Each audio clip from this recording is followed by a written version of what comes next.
Insyaallah obboleeyyan keenya kun akkanatti dhufanii obboleettii teenya filwa awwaalchisii fi salaata janaazaa gaggeessanii dhugaa dubbachuuf jamiyaa musliimaa Oromoo biyya Jarman galata guddaa qaba. Hojii boonsaa hojjetanii obboleettii teenya gartee kabajaadhaan haboon isiis obboleettii maatiin jechuudha. Awwaalchisii kan irratti argamtee awwaalaa jirti. Hawaasni biyya kanas gaa rifannoota keenya akka malee rifannee akka malee gaddinee obboleettii teenyaaf karaan keenya hundi waan kana ta'eef jechuudha. Obboleettii teenyaaf jannata hawwina. Rabbiin obboleettii teenya warra jannatal firdoos haa nu godhu. Rabbiin jannataan isii qananiisu haa gammachiisu.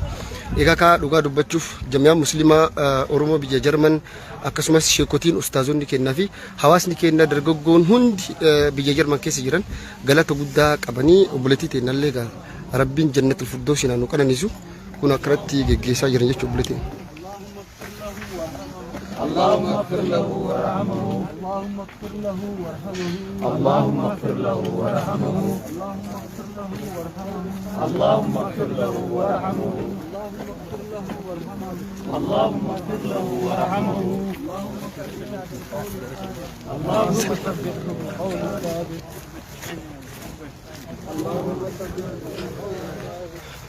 Argitan ustaazota keenya maashaallah warroonni kun jamaa biyya Awurooppaa biyya Jarmanis nu gargaaran isaan kanniini akkanatti obboleettii teenya geggeessaa gochaa fi jira. Rabbiin fuula itti tolu rabbi keessummaa isaa kana akka gaariitti nu haasibatu rabbiin gartee araramuu fi warra jannatal firdoosii si qananiisu rabbiin gartee haadha maatii aalii fi roottan abbaa kasii beekan hunda kasitti dhiyaatan saayibboottan isii hunda rabbiin gaa sabrii fi jajjabina hanu kennu kuno manni kenna hawaasni Oromoo biyya Jarman obboleettii teenya bifa kanaan bakka jirurraa akkana walitti dhufee awwaalaa jira jechuudha. Maashaallah hawaasni kennallee haa galatoomanii dhugaa dubbachuuf kuno adda isii ka argitan kana akka malee sabbaruu dadhabdee bu'aa jirti. Isheen kun ka argitan biyya Ameerikaa irraa obboleettii teenya awwaaluudhaaf dhufte jechuudha. Adda isiiti kun sabbaruu dadhabdee dhugaa dubbachuudhaaf reeftana yeroo lama ol akka malee gaggabdee isheen uf wallaaltee jechuudha. Egaa ka ajala uumaan godhanii egaa ka hundi kennayyuu karaan kenna soduma ilmi namaa gaafuma dhalatu du'a rabbiin gartee araarama isaa haa godhuu fi rabbiin gartee hunda kennaa sabrii fi jajjabina nu haa kennu.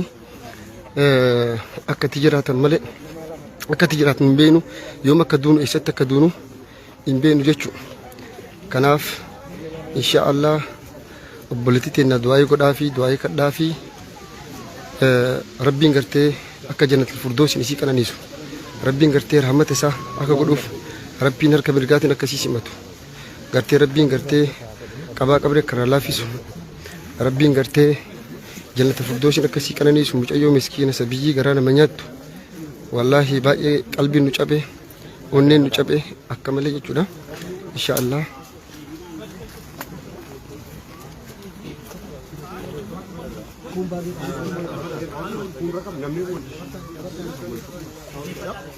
moment kala moment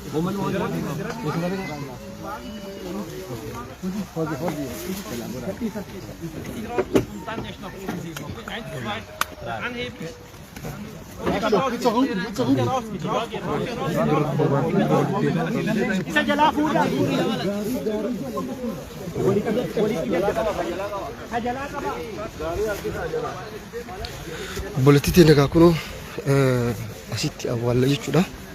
Awwaalchi isii kun iddoon qabrii isii as jechuudha. Kun obboleettii teenya asitti awwaaluuf deemna jechuudha. Maashaallah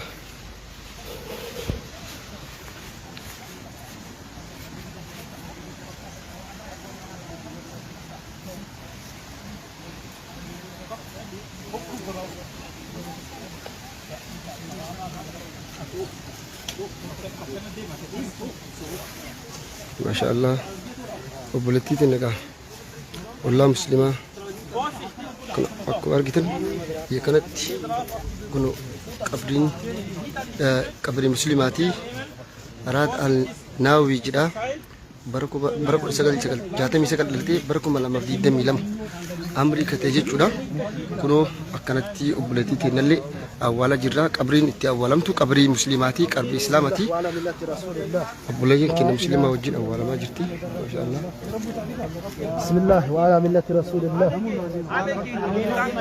Qabrii taa'ee gadda. Akkuma argitan qabrii islaamaati, qabrii musliimaati. Obboloota isii islaamaa wajjin awwaalamte obboleettiin teenna akkuma argaa jirtan jechuudha.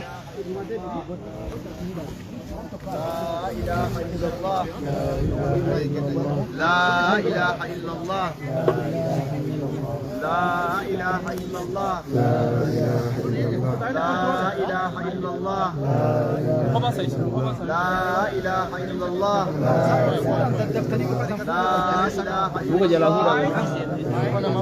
لا إله إلا الله لا إله إلا الله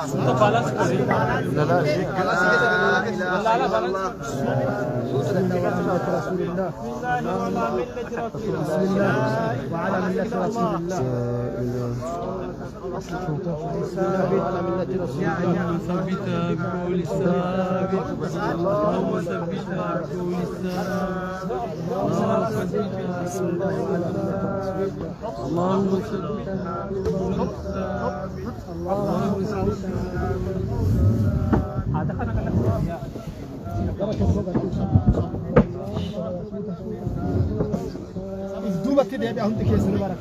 qabriilee kan eeggachaa akkuma argitan qabriin isitti awwaalamte obboleettiin teennaa qabrii musliimaatii.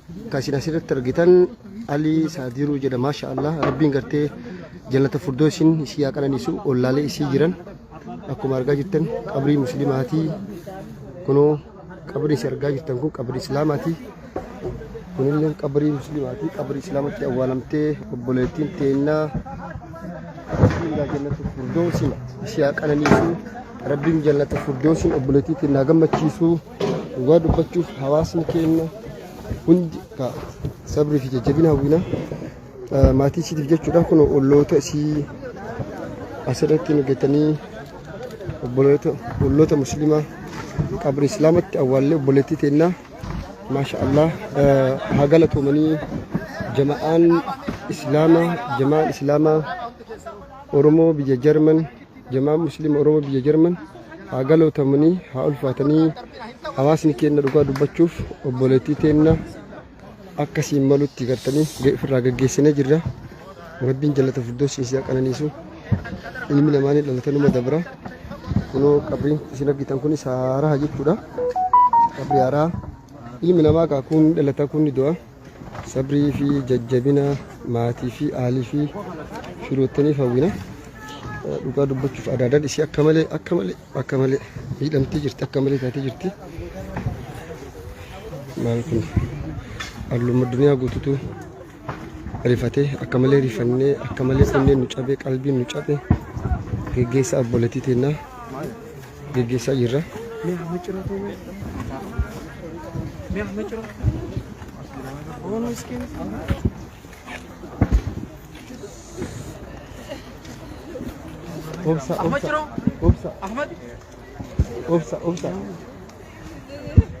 Obsa.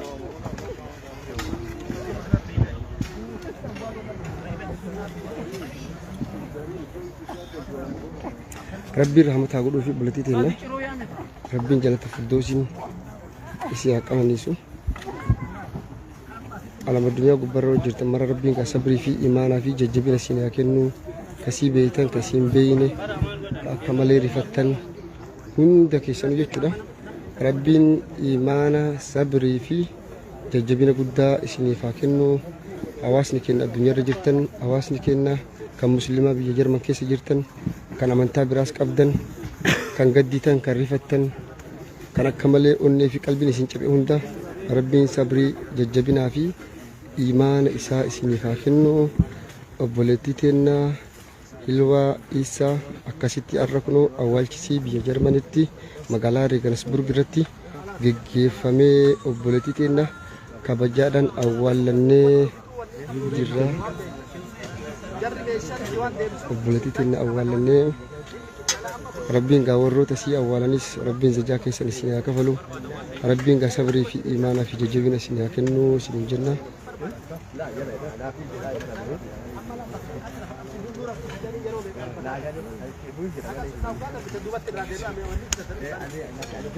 Akkasii kun obboleettii teenya awwaallee jirra.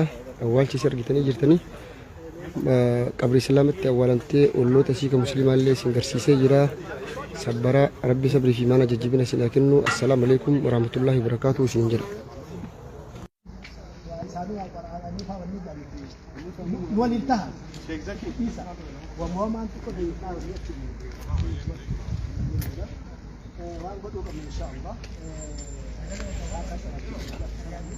سجل يوم قبائل ان شاء الله